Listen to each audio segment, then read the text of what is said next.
আসসালামু আলাইকুম ও রহমতুল্লাহি ওবরাকাতু।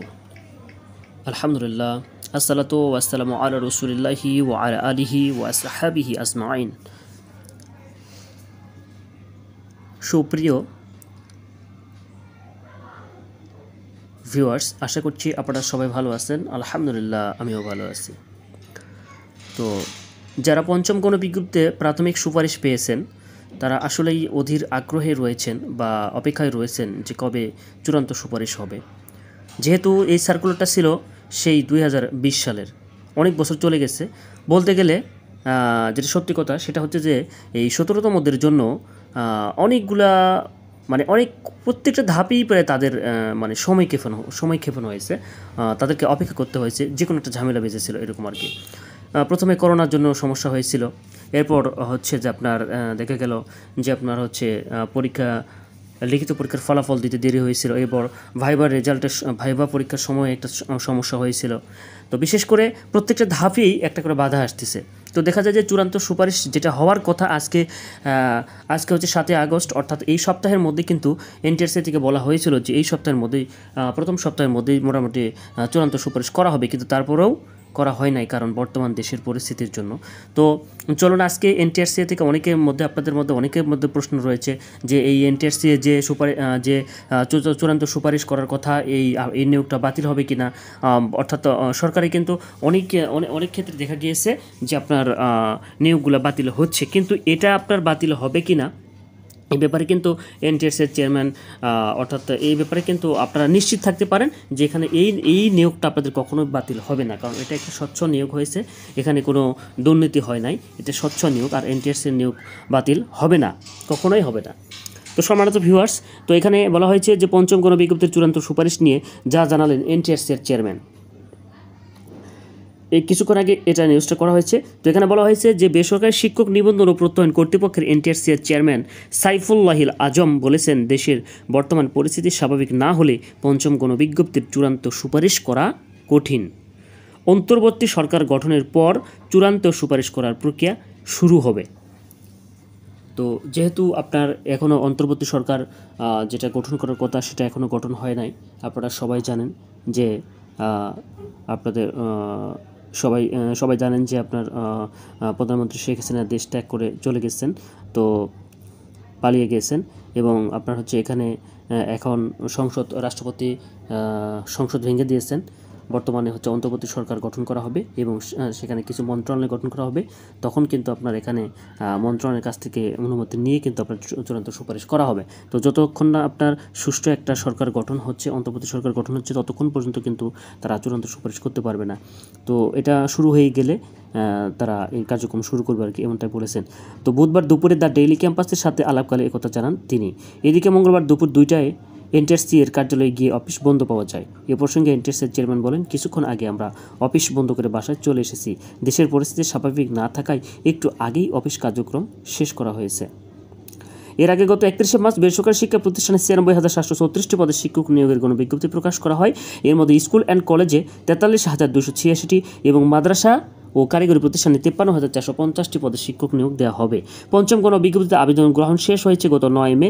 10 মে রাত 12টা পর্যন্ত আবেদনের ফি জমা দিতে পেরেছেন আবেদনকারীরা। পঞ্চম গণবিজ্ঞপ্তিতে আবেদন করেছিলেন 23,732 জন। এদের মধ্যে প্রাথমিক 22,000-এর কিছু বেশি প্রার্থীকে নিয়োগ সুপারিশ করা হয়। এই প্রার্থীদের এখন নিয়োগের চূড়ান্ত সুপারিশ করা হবে।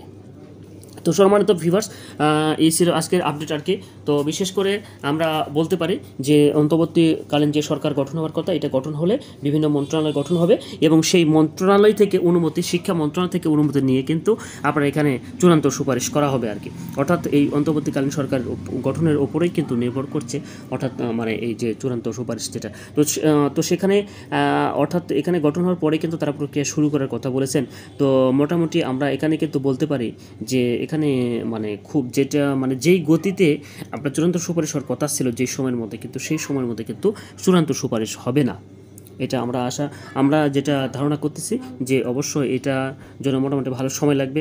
আমি মনে করি হয়তোবা যদি অন্তর্বর্তীকালীন সরকার এটা যদি খুব দ্রুত গঠন হয় তাহলে হয়তোবা এই মাসের শেষের দিকে চূড়ান্ত সুপারিশ হতে পারে। এটা একটা ধারণামূলক একটা ধারণা করা যাচ্ছে আর কি। তবে এনটিআরসি সম্পর্কে আসলে কোনো ধারণা বা মন্তব্য করা ঠিক না, কারণ তারা কখন সুপারিশ করবে কী করবে এই ধরনের কোনো কিছু তারা বলেন নাই, যেহেতু মাসের কথা বলেন নাই। তারা বলেছেন যে অন্তর্বর্তী সরকার গঠন হলে কিন্তু দ্রুত কার্যক্রম শুরু হবে। তবে আমি একটা বিষয় ভেবে দেখেছি, অর্থাৎ এখানে যারা 17তম তাদের আসলেই ভাগ্যটা আমি মনে করি যে খারাপ, কারণ যেহেতু সেই 20 সালের সার্কুলার ছিল, সার্কুলার দেওয়ার পরেই কিন্তু পরীক্ষা হওয়ার কথা, সেটা হয় নাই। অর্থাৎ 20 সালে করোনা আসার কারণে প্রায় 2 বছর চলে যায়, যাওয়ার কারণে কিন্তু আপনার 22-এর আপনার শেষে অর্থাৎ 31শে ডিসেম্বর 31শে ডিসেম্বর কিন্তু আপনার পরীক্ষা হইল প্রিলিমিনারি। এরপর কিন্তু আবার ফলাফল দিতে দেরি হয়েছিল, বিশেষ করে প্রায় 4-5 মাস পরে কিন্তু রিটেন পরীক্ষা হয়েছিল। তারপর আবার রেজাল্ট দেওয়ার কথা ছিল, কিন্তু সেই রেজাল্ট দিতে গিয়ে দেখা গেল যে যারা হচ্ছে আপনার খাতা কাটবে তাদের অনেকেই হজ করতে চলে গিয়েছেন খাতা রেখে। তো আসলে এটাও দুঃখজনক ছিল। লিখিত যে রেজাল্টটা দ্রুত হওয়ার কথা ছিল সেটাও হয় নাই, সেটাও কিন্তু অনেক দেরিতে হয়েছিল। তো এইভাবে দেখা যায় যে শেষ পর্যায়ে যখন লিখিত পরীক্ষার ফলাফল দেওয়া হলো, তারপর যখন ভাইভা পরীক্ষা হবে, তখন আবার নির্বাচনের যে একটা ঝামেলা ছিল, রাজনৈতিক যে ঝামেলা সেটা কিন্তু ছিল। সেটা থাকার কারণে ভাইভা পরীক্ষাও কিন্তু আপনার মোটামুটি ভালো সময় লেগেছিল। যা হোক, শেষ পর্যায়ে যে প্রাথমিক সুপারিশটা হলো, সুপারিশের পরেও যে চূড়ান্ত সুপারিশটা তারা এনটিআরসি থেকে বলেছিল যে খুব দ্রুত হবে, সেটাও কিন্তু হয় নাই। অর্থাৎ এখানেই কিন্তু মানে প্রত্যেকটা ধাপেই কিন্তু আপনার একটার পর একটা বাধা চলে আসতেছে 17তমদের জন্য। তো আসলে আমি বলবো এটা 17তমদের জন্য মানে দুর্ভাগ্য আর কি। ইতিমধ্যে অনেকেই 17তম পরীক্ষা দিয়েছিলেন, যাদের সার্টিফিকেটের বয়স কিন্তু 35+ হওয়ার কারণে পঞ্চম গণবিজ্ঞপ্তি আবেদন করতে পারে না, এরকম কিন্তু প্রায় ছিল 2000-এর মতো। তো এটাও কিন্তু খুব দুঃখজনক একটা ব্যাপার।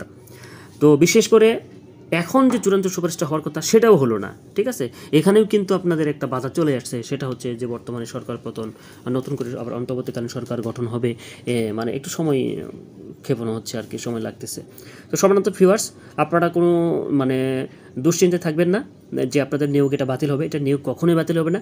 ফেসবুকের কোনো গুজব দেখে আপনারা কখনো চিন্তিত হবেন না, এটা কখনো নিয়োগ আপনাদের বাতিল হবে না। এই নিয়োগটা হবে শিওর 100%, কিন্তু হয়তো একটু সময় লাগতেছে। তাই শেষ সময় এসে আপনারা যে ধৈর্য ধরুন, আমরা মনে করি যে আল্লাহ তাআলা যেন আমাদের এই চূড়ান্ত সুপারিশটা যেন দ্রুতই হয়ে যায়, সমাধান করে দেন। তো সবাই ভালো থাকবেন, সকলের জন্য শুভকামনা। আজকে এতটুকুই আর কি। আসসালামু আলাইকুম ওয়া রাহমাতুল্লাহি ওয়া বারাকাতুহু।